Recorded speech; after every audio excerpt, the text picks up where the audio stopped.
On another matter, for 3 consecutive months, major national polls have ranked immigration as the most important problem facing our country. And this year, for the first time, a majority of Americans say they support erecting physical barriers along our southern border. So perhaps it's not a coincidence that the Democratic leader has indicated his intention to once again turn the Senate's focus to the border crisis and to portions of the bipartisan legislation Senator Langford helped produce earlier this year.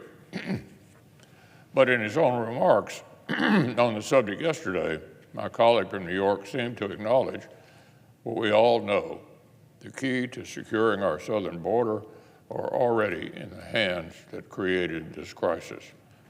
As the Democratic leader proudly declared, President Biden is taking action to secure our border. Last week, he said the president began announcing a series of administrative actions. Last week, Mr. President, after 3 years on the job, apparently it's time to give the commander-in-chief kudos on his handling of a crisis that still lets nearly 5,000 people cross our border illegally in a day.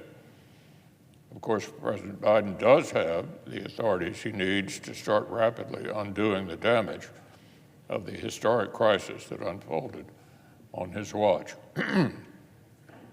How do we know? Because he voluntarily took them off the table on day one. Remain in Mexico, off the table. The border wall construction, a majority of Americans support, not a chance. Any sign at all this administration would like to actually secure the border? Don't hold your breath.